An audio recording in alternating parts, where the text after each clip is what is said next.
Hello friends, welcome to mission possible a smart way of learning. आज हम आपके लिए लाए हैं बहुत ही बेसिक सा टॉपिक, नंबर सिस्टम। अगर आपको नंबर सिस्टम में कोई भी प्रॉब्लम है, किसी भी तरह का डाउट है, तो वो आज आपका ज़रूर क्लियर हो जाएगा। बस आप हमारी वीडियो को एंड तक ज़रूर देखें। तो चलिए हम चलते हैं अपने टॉपिक पर, नंबर सिस्टम। तो first of all, number system होता क्या है? Number system is the system of naming और representing numbers. In this we study about numbers and their relationship. तो किसी भी नंबर को नाम देना या उसे किसी भी प्रकार से रिप्रेजेंट करना, दर्शाना, या दो से अधिक नंबरों में संबंध क्या है ये जानना, ये सब कुछ हमारे नंबर सिस्टम में आता है। अब बात करते हैं हम नंबर सिस्टम में टॉपिक्स क्या क्या हैं। तो जैसा कि नाम से ही पता चल रहा है, नंबर सिस्टम, तो इसमें नाम में ही आ रहा है आपका नंबर्स। तो नंबर्स के बारे में हम पढ़ेंगे। उसके बाद नंबर्स होते कितने प्रकार के हैं, जैसे कि नेचुरल नंबर है, whole number, even numbers, odd numbers, prime and composite.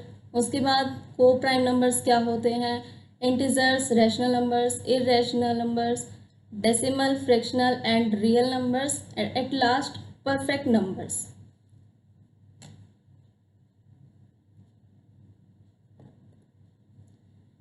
तो पहला टॉपिक है हमारा नंबर्स। अ न्यूमरल और a group of numerals that indicate a quantity. तो आपको डेफिनेशन से इसकी पता चल रहा है कि कोई भी एक न्यूमरल, न्यूमरल क्या होता है, 0 to 9 या 0 to 9 जितनी भी डिजिट्स होती हैं, हम उसको अगर कंबाइन कर दें तो जो भी हमारा बनता है, हम जो कि एक क्वांटिटी को रिप्रेजेंट करें। क्वांटिटी क्या, जैसे कि आप कोई भी सामान ला रहे हैं, आप कितने किलो ला रहे हैं, आपकी हाइट कितनी हो चुकी है, आपका वेट कितना है। तो कोई भी किसी भी प्रकार की क्वांटिटी को जो नंबर रिप्रेजेंट कर रहा है, उसको आप नंबर्स कहते हैं। जैसे कि आपको एग्जांपल दिया हुआ है 1 2 3 15 67, नीचे आपको और भी बड़े नंबर्स दिए गए हैं। तो नंबर्स हमारे इन्फिनिटी तक होते हैं। अब बात करते हैं डिजिट। नंबर्स और डिजिट में बहुत ही छोटा सा डिफरेंस होता है, जो बहुत सारे लोगों को कन्फ्यूज़न होती है इसमें कि डिजिट्स और नंबर में क्या डिफरेंस है। डिजिट्स क्या होती हैं, तो 0 से 9 तक जो भी छोटे ये संख्याएं होती हैं, जिसको जो कि सिंगल सिंगल फॉर्म में होती हैं, सिंगल सिंबल जो होती हैं, उसको हम डिजिट्स बोलते हैं। अब बात आती है कि आपने नंबर्स तो पढ़े हैं, बट आपने उसकी प्लेस वैल्यू के बारे में ज़रूर पढ़ा होगा। But most of the people भूल जाते हैं कि फेस वैल्यू क्या होती है। तो फेस वैल्यू और प्लेस वैल्यू में क्या डिफरेंस होता है। अब फेस वैल्यू के नाम से ही पता चल रहा है कि उसका फेस कैसा है। तो जैसे कि आपको यहाँ पर एक एग्जांपल दिया हुआ है, एक नंबर लिखा है 453752 7। अब इसमें क्वेश्चन है कि फेस वैल्यू ऑफ 7 क्या है। 7 की फेस वैल्यू, 7 खुद ही नंबर होता है, ठीक है। अगर मैं आपसे पूछूं 5 की फेस वैल्यू क्या है, तो 5 की फेस वैल्यू 5 खुद ही है।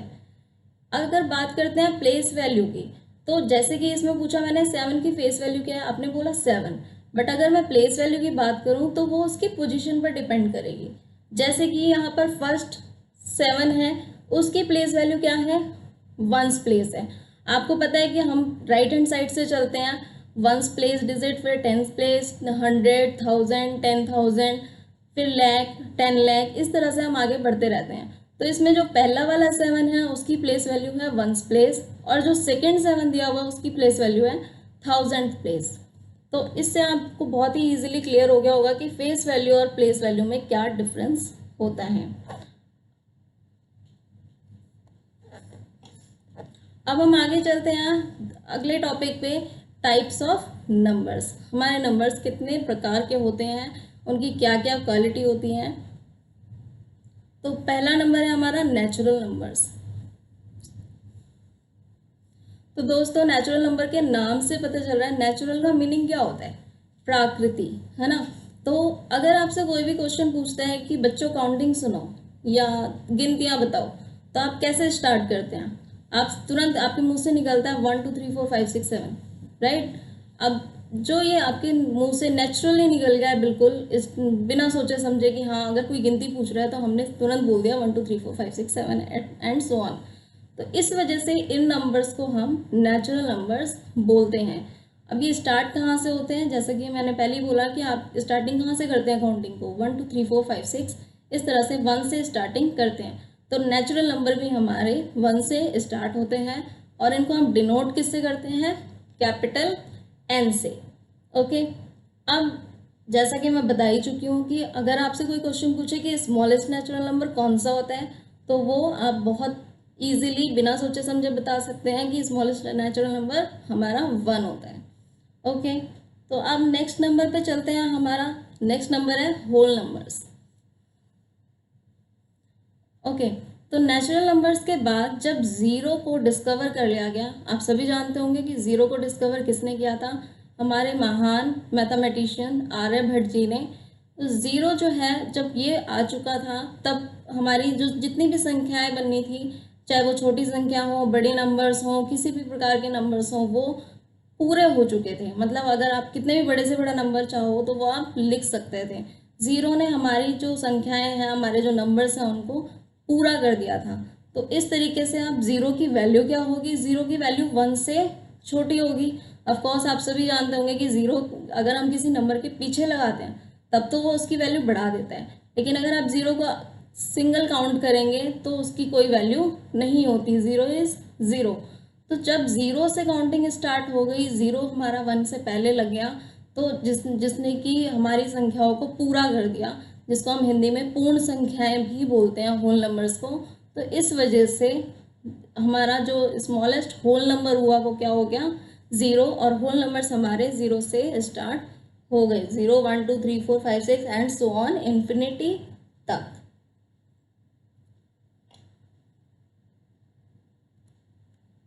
अब हम आगे चलेंगे। हमारा थर्ड नंबर है इवन नंबर। इवन नंबर क्या होते हैं, अकाउंटिंग नंबर डिविजिबल बाय 2। हम किसी भी नंबर को जब डिवाइड करें 2 से, और अगर वो डिवाइड हो जाए, हमारा रिमाइंडर 0 आए, तो इसका मतलब है कि वो एक इवन नंबर है। बट बात ये आती है कि आप छोटे नंबर्स का तो पता लगा लोगे कि 2 4 6 8 10 ये सब हमारे इवन नंबर्स हैं। बट अगर मैं आपके सामने बड़ा नंबर रख दूँ, कोई बहुत ही बड़ा नंबर रख दो, 5 6 डिजिट्स का, 10 डिजिट्स का, तो आप कैसे पता लगाएंगे कि वो इवन नंबर है। तो क्वेश्चन आपके सामने आता है, how to find an even number. तो आपको क्या करना है, just check the unit place digit of the number and it will be 0 2 4 6 8। अगर तो उसकी यूनिट प्लेस डिजिट, ये जो यूनिट प्लेस है, वंस प्लेस पे जो डिजिट है, वो अगर इन 5 में से कोई भी होती है, जो कि 2 के टेबल में आते हैं, आप सबको पता होगा 2 का टेबल 5 तक तो किसी को भी आता है, बच्चे बच्चे को आता है। तो अगर वो 0 2 4 6 8 कुछ भी इनमें से होती हैं, तो वो नंबर आपको 2 से डिवाइड करके देखने की बिल्कुल भी ज़रूरत नहीं है। आप देखते ही उसको बता सकते हैं कि वो एक इवन नंबर है, चाहे वो कितने ही बड़े से बड़ा नंबर हो। ओके दोस्तों, तो आई होप ये आपको बहुत ही ईजिली क्लियर हो गया होगा। अब हम चलते हैं नेक्स्ट नंबर पे, जो कि है ऑड नंबर्स। अब ऑड नंबर्स क्या होते हैं, अगर आपने इवन नंबर्स जान लिए तो आप ऑड नंबर्स बहुत ही इजीली जान लेंगे, क्योंकि इवन नंबर्स को छोड़ के जो बाकी नंबर्स होते हैं, जो कि 2 के टेबल से डिवाइड नहीं होंगे, वो सारे के सारे ऑड नंबर्स होते हैं। तो ऑड नंबर्स आपके सामने यहाँ पे एग्जांपल लिखे हुए हैं, 1 3 5 7 9 11 23 45। मतलब कितना भी बड़े से बड़ा नंबर हो, वो ऑड नंबर होगा अगर वो 2 के टेबल से डिवाइड नहीं होगा, अगर वो 2 से डिवाइड ना हो या 2 के टेबल में ना आता हो। तो बहुत ही सिंपल सी चीज़ है, अगर आपने इवन नंबर फाइंड करना जान लिया है, तो इवन नंबर आपने देखा कि लास्ट डिजिट आपकी 0 2 4 6 8 इनमें से कुछ भी होनी चाहिए, तो आप पता कर लेंगे कि वो इवन नंबर है। और अगर वो इवन नंबर नहीं है तो इसका मतलब वो ऑड नंबर है। तो इसका मतलब हमें क्या समझ में आ रहा है कि यूनिट प्लेस किसी भी ऑड नंबर की वो होती है 1 3 5 7 9। आपको पता है इनमें से कोई भी नंबर 2 के टेबल में नहीं आता, तो आप बहुत इजीली पता कर सकते हैं कि ऑड नंबर्स और इवन नंबर्स में क्या डिफरेंस होता है। अब आपके सामने कोई भी बड़े से बड़ा नंबर हो, आप बहुत जल्दी देखते ही उसको बता देंगे कि वो ऑड नंबर है या इवन नंबर है। तो चलिए दोस्तों, अब आगे चलते हैं हमारे 5वें नंबर की तरफ, जो कि है एक प्राइम नंबर। प्राइम नंबर्स क्या होते हैं, बच्चे बहुत ज़्यादा भूल जाते हैं कि प्राइम नंबर्स क्या होते हैं। सब ने पढ़ा होता है अपनी क्लासेस में, लेकिन फिर भी उनके दिमाग से ये निकल जाता है बार बार। तो एक positive natural number that has exactly two factors, one and the number itself. कोई भी ऐसा पॉजिटिव नंबर जिसका दो फैक्टर हो। दो फैक्टर कैसे? एक तो वो नंबर खुद ही होगा, कोई भी नंबर आप ले लो, छोटा नंबर, बड़ा नंबर, ज़ीरो, कुछ भी, किसी भी प्रकार का नंबर ले लो, तो वो खुद के टेबल में ज़रूर आता है। जैसे कि 7 बन जा 7 है, 9 बन जा 9 है, 21 बन जा 21 है। तो ये सारे नंबर्स अपने टेबल में वन टाइम में ज़रूर आएंगे, 1 से मल्टीप्लाई होके तो ज़रूर आएंगे। एंड जो दूसरा नंबर है जिसके टेबल में सभी नंबर्स आते हैं, वो है खुद 1। सिर्फ 1 ही ऐसा नंबर है जिसके टेबल में सारे नंबर्स आते हैं। तो कोई भी ऐसा नंबर जो सिर्फ 1 के टेबल में आता हो या खुद के टेबल में आता हो, तो वो हमारा होता है प्राइम नंबर्स। जैसे कि 2 है, 3, 5, 7, 11, 13, 17, 19, 23, 29 एंड सो ऑन। बहुत सारे प्राइम नंबर्स हैं। आप खुद पता लगाइएगा कि इसके आगे कौन सा और प्राइम नंबर है। तो 2, हम बात करते हैं 2 की। तो 2 कैसे प्राइम नंबर हुआ? आपको पता है 2 के फैक्टर्स क्या क्या होते हैं? 2 किस किस के टेबल में आ सकता है? सिर्फ 1 के टेबल में आ सकता है या फिर खुद अपने 2 के टेबल में आ सकते हैं। तो अभी आपने पढ़ा ना कि सिर्फ 1 फैक्टर होना चाहिए या वो नंबर खुद अपना फैक्टर होना चाहिए। तो 2 का सिर्फ 1 है और 2 फैक्टर है, तो इसका मतलब 2 क्या हुआ? हमारा प्राइम नंबर। इसी तरीके से 7 की बात है, 7 सिर्फ 1 के टेबल में आता है या तो 7 के टेबल में आता है, तो इसका मतलब ये भी क्या है? हमारा प्राइम नंबर है। आप इनमें से किसी भी नंबर को चेक कर सकते हैं, ये अपने या फिर 1 के टेबल में आएंगे और किसी भी टेबल में नहीं आएंगे। इसका मतलब ये सारे के सारे प्राइम नंबर्स हैं। अगर आपको लगता है तो आप इन सबको नोट कर सकते हैं। इसके आगे के प्राइम नंबर्स आप ज़रूर लिख के देखें ताकि आपको और इजीली याद हो सके, समझ आ सके। जब आप करके देखेंगे तो आपको ज़्यादा समझ में आएगा। नेक्स्ट चलते हैं हम कंपोजिट नंबर्स पे। तो अभी आपने जो प्राइम नंबर पढ़ा उसी से रिलेटेड है कंपोजिट नंबर। जैसे कि इवन से ऑड नंबर से रिलेटेड था, इवन नंबर अगर आपने जान लिया तो ऑड नंबर आपको पता चल गए। वैसे ही प्राइम नंबर्स हैं, प्राइम नंबर्स अगर आपने जान लिए तो प्राइम नंबर्स को छोड़ के जो भी बाकी सारे नंबर्स हैं वो सारे के सारे कंपोजिट नंबर्स होते हैं। Non prime natural numbers are composite numbers. तो जैसे कि क्या क्या है, ऊपर देखो आपने 2 आ गया था तो 2 को छोड़ दो, 2 और 3 आ चुका था, उन दोनों को छोड़ दो, 4, फिर 5 ऊपर आ चुका है, 6, 7 ऊपर आ चुका है, 8 के बाद 7 के बाद यहाँ पे डायरेक्ट 11 आया है। इसका मतलब 8, 9, 10 ये सब क्या है? हमारे कंपोजिट नंबर्स हैं। तो आपको सिंपल सी बात है, अगर आपको प्राइम नंबर्स याद हो गए हैं, प्राइम नंबर्स आपने जानना सीख लिया है, तो आप कंपोजिट नंबर बहुत इजीली पता लगा सकते हैं। ओके, अब बात आती है, एक यहाँ पर दुविधा है कि जो 1 होता है वो ना तो प्राइम नंबर में है ना ही वो कंपोजिट नंबर में है। ऐसा क्यों है? 1 को हम, ये बात हमेशा याद रखिएगा, आपको बताई भी जाती है छोटी क्लासेस में कि 1 is neither prime nor composite. But question आता है कि ऐसा क्यों?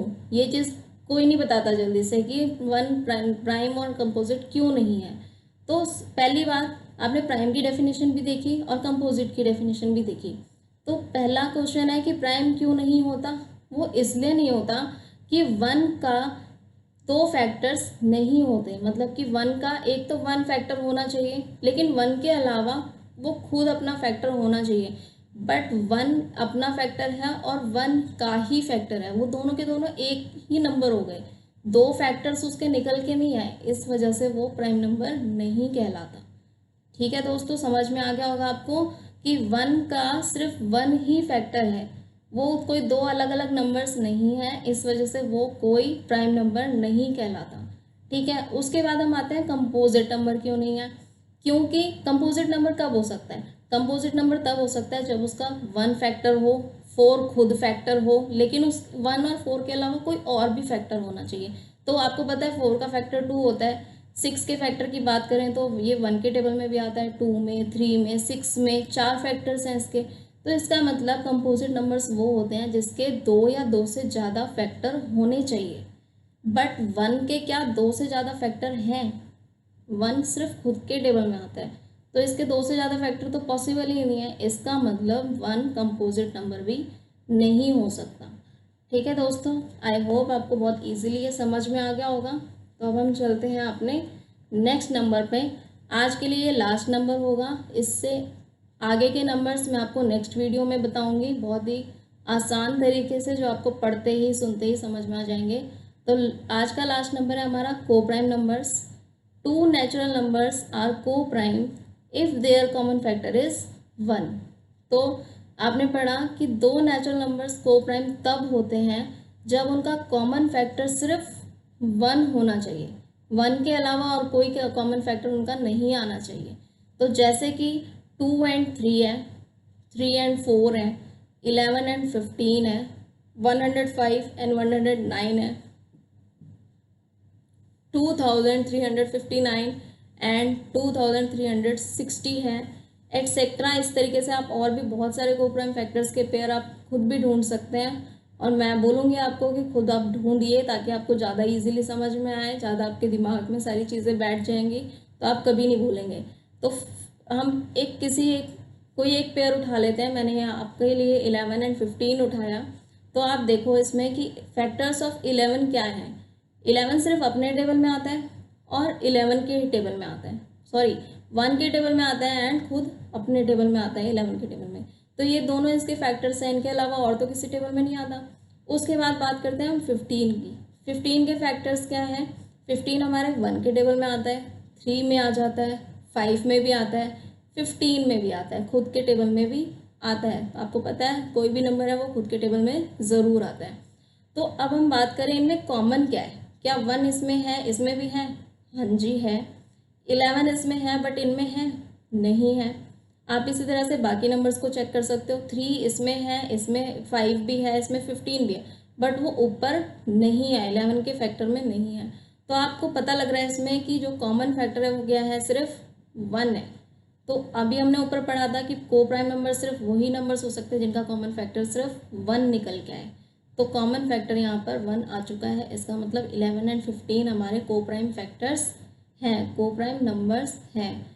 तो आपने और एक बहुत ही आसान सी बात है जो आपने यहाँ पे शायद नोट की हो कि 2 एंड 3 लिखा है, 3 एंड 4 लिखा है।